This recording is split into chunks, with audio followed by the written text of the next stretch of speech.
অনেক দিন পর বাপের বাড়ি থেকে এসে আজকে বাজারে গিয়েছিলাম। মাছ ছিল না ফ্রিজে কিছুই, এই জন্য কিছু মাছ কিনে নিয়ে আসলাম। আজকে আপনাদের কাছে এটাই শেয়ার করব আসলে এখানে মাছগুলো কত টাকা নিয়েছে। আর এখনকার বাজারে যা পরিস্থিতি, আসলে কোনো কিছু ধরাই যায় না।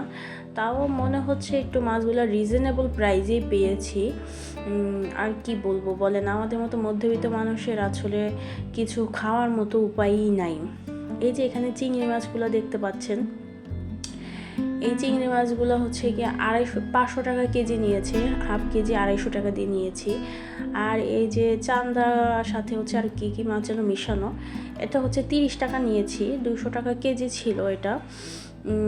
মাছগুলো মোটামুটি খুব ভালো ছিল আর কি, একটু তাজা ছিল, মনে হয় পানি শুকাইছে দেখে আসলে এই মাছগুলো টাটকা পাওয়া গেছে। আর এই যে এখন যেটা বের করছে এটা হলো ছোটো পিয়ালি মাছ, আর হচ্ছে পিয়ালি আর চাপিলা মাছ মিক্সচার। এটা হচ্ছে 400 টাকা কেজি নিচ্ছে, আমি 250 গ্রাম নিচ্ছি 100 টাকা দিয়ে।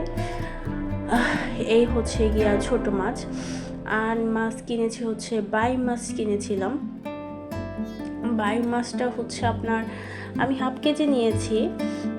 বাইমটা মোটামুটি ভালোই ছিল, বাইমটাও 500 টাকা কেজি নিয়েছে। আসলে এরকম দামে বাইম আর কিছু বাইলা মাছ ছিল, এরকম দামে মাছ হচ্ছে পাই না। আজকে তাও কম দামের মধ্যে ভালোই পাইছি। আর হচ্ছে গিয়ে বাটা মাছ কিনছিলাম, বাটা মাছও 200 টাকা কেজি নিছিল। আমি বাটা মাছটা 1 কেজিই নিছি। মোটামুটি আর কি আজকের মাছগুলো আমার মতে ভালো দামই পাইছি আর কি। এরকম দামে মাছ আসলে পাওয়া যায় না বাজারে। এখন যে বাজারে সব কিছুর দাম বেশি, চাল হচ্ছে গিয়া নাকি একসময় শুনছিলাম, কয়দিন আগেই শুনছি যে 30 টাকা 3 টাকা করে বাড়ছে, এখন আবার কেজিতে 3 টাকা বেড়ে গেছে। কিছুই বলার নেই আসলে। দেখেন মাছগুলো হচ্ছে ভালোই টাটকা আছে, সবগুলো মাছই। চিংড়ি মাছগুলো আসলে আমার অনেক পছন্দ হয়েছিল, কারণ এই দামে আসলে চিংড়ি পাওয়াই যায় না। আর চিংড়ি মাছ তো সব তরকারিতে মানায়, মানে লবণের মতো।